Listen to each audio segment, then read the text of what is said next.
At IRMC, better health, better life. Indiana in the Morning, presented by First Commonwealth Bank, here on the Voice of Indiana County, WCCS 101.1 FM and AM 1160.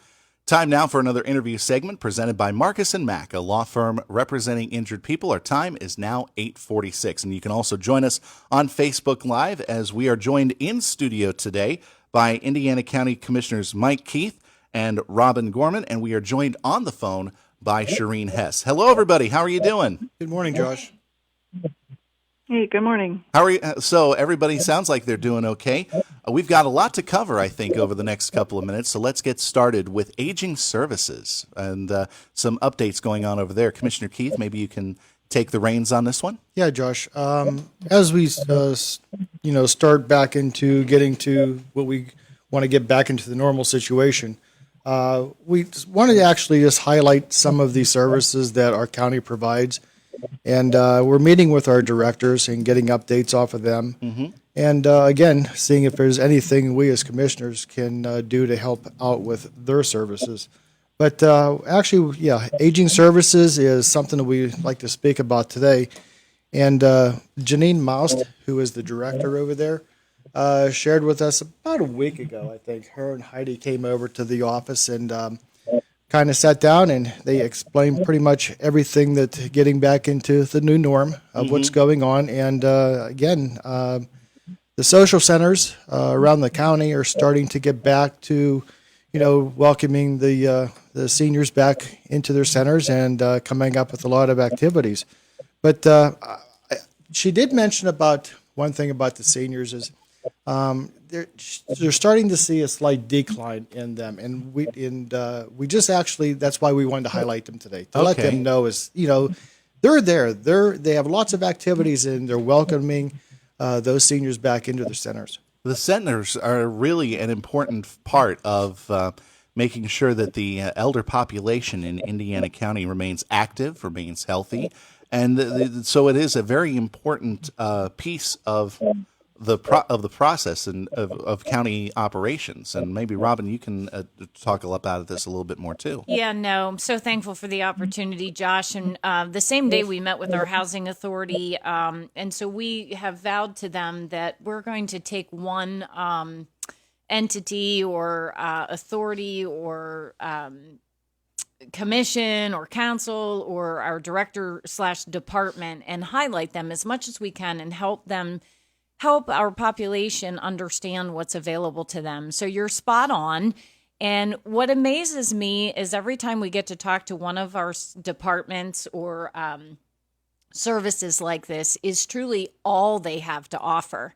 And we talked about this, and that in people's minds, aging services might have a certain connotation to them, but they might not know all of the other fabulous things that are available to them to just lead active, engaged lives in things of their interest and activities that they may want to do, or just issues about, I'm struggling once a week in how to get somewhere, so they can connect them with the obvious resources, transportation, or ways to have very independent living in an elder age.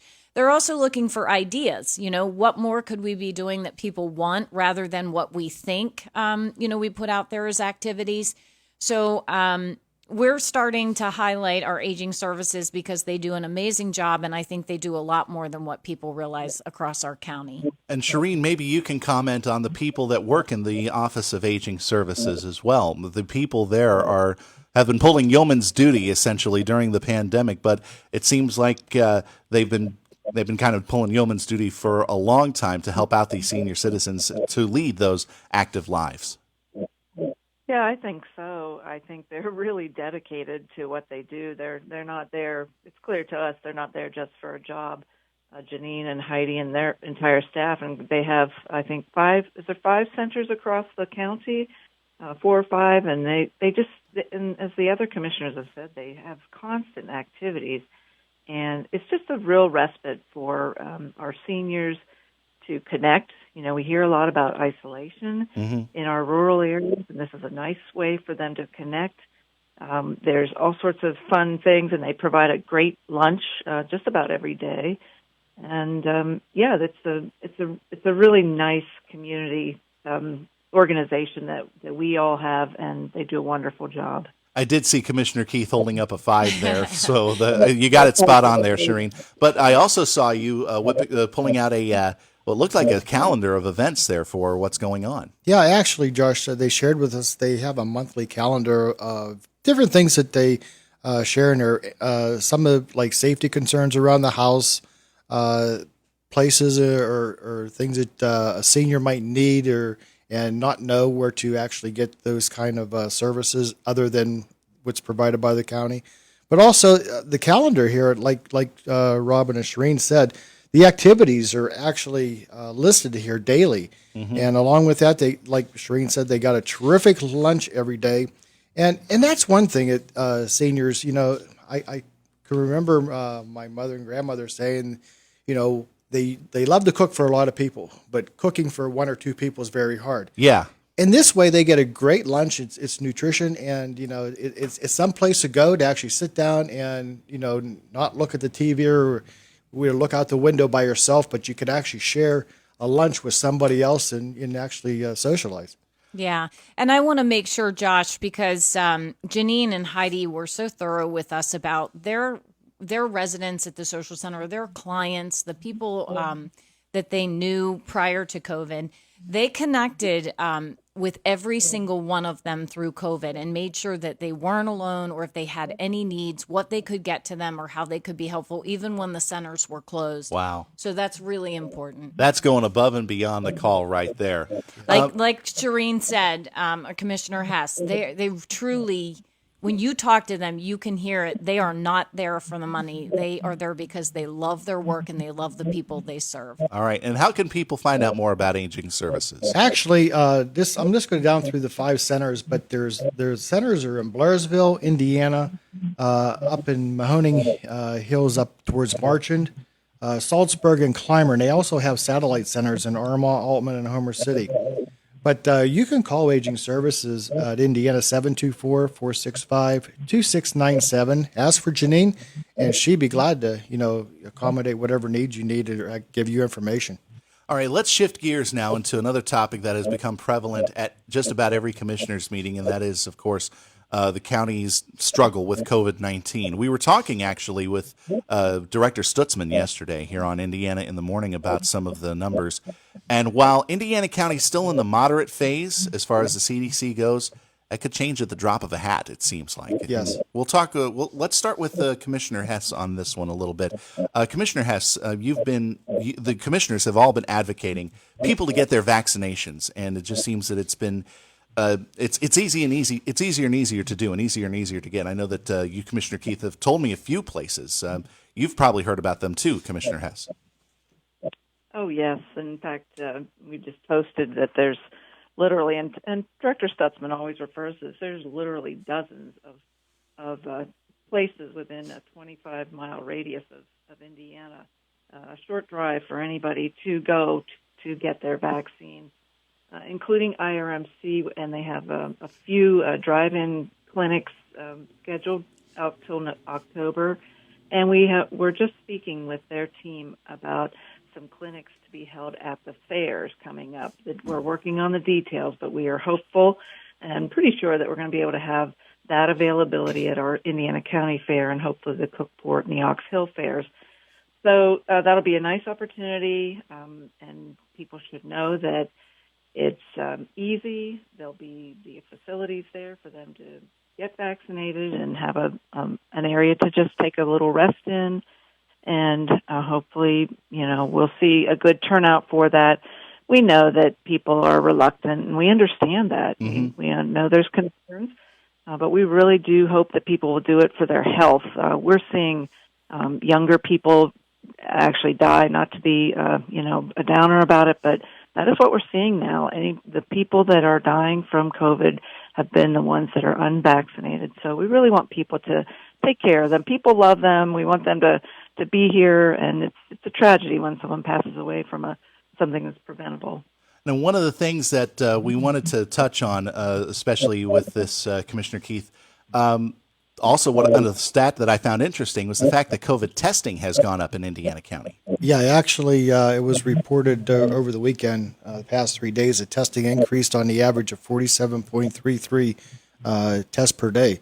So that's encouraging. That's people are actually going out and finding out whether or not they do have COVID at the symptoms. And again, the vaccination rate, as far as the residents over age 10 in Indiana County, the recent one is Indiana County was up 0.5%, and believe me, around the other surrounding counties, that was the largest increase was Indiana County. So that's encouraging also. Yeah, that is encouraging news. But as far as the numbers go, percentage-wise, we're still behind everybody else. Yeah, we're still around at 39% as far as the county goes. State is, I believe, 64%. So, again, we're pushing, it's, one step at a time, but let's just shoot for the 40s next week. All right. One more thing that I do want to touch on before we say goodbye today, and I do have to go back to Commissioner Hess. Sure. Because this was about the award that she just received, and I think she deserves a special due on that. This was award, Commissioner Hess, that came out of the County Commissioners Association of Pennsylvania, the recent convention. Yes, Josh, that's so nice of you to acknowledge that, and the other commissioners have as well, and I really appreciate it. I felt like I was working for the whole state when we were trying to address the shortcomings of Act 77, the elections reform bill that had come out, and as an association, the county commissioners are working to, on reforms that will help counties administer elections in the best possible way. So. The association awarded me the President's Award. I was very honored. It was really, really an honor. So thank you so much for that. Really a feather in the cap, not just for you, but for all the election workers, I think, in Indiana County. And maybe you, Commissioner Keith, and Commissioner Gorman can speak to that a little bit. Yeah, the election reform, in the past election, there was a lot of changes. The mail-in ballots were introduced, and a lot of people were, going and saying, well, I didn't see the election results posted at the end of the day at the door like there normally was. And that, again, that's back to Act 77. That was one of the things put into play where actually we couldn't post them because we still didn't have the total, and we went into the next day as far as still counting. Yeah, the mail-in ballots that were still being tallied. But again, I think Indiana County handled it pretty well. We did, and we always have, Josh, because we have a seasoned staff that takes it very serious, and much like all of our other services, when we touched on aging services, Robin Mary-I and Deb Streams over in the voter registration office, they're there to do a good job and serve our residents, and that's their primary, job. They take elections very seriously, and they're very proud of the good work, and they felt when there was a tax coming across the board, across the, state, across the nation, that's a shot at their work. And they try so hard to make everything go smoothly and perfect and do everything just like we need it. So really, they should be applauded for what they had to go through, as well as what Shireen served during a very difficult time in that role. Right. I hate to say it. We're up against the top of the hour. Can I get one more plug? Sure. I promise the tax collectors this. I just want to remind county residents, please, the county real estate tax only. We did forego the penalty, so please pay the face value, but the per capita tax is still a penalty. All right. Well, we'll make sure we get that out there, too. Thanks again, all three of you, for joining us here on Indiana in the Morning. All the best. I'll see you guys next Wednesday. Thanks, Josh. Todd. See you very much. See you, Shireen. Bye-bye. All right, goodbye. This is the voice of Indiana County, WCCS 101.1 FM, AM 1160, Homer City, Indiana.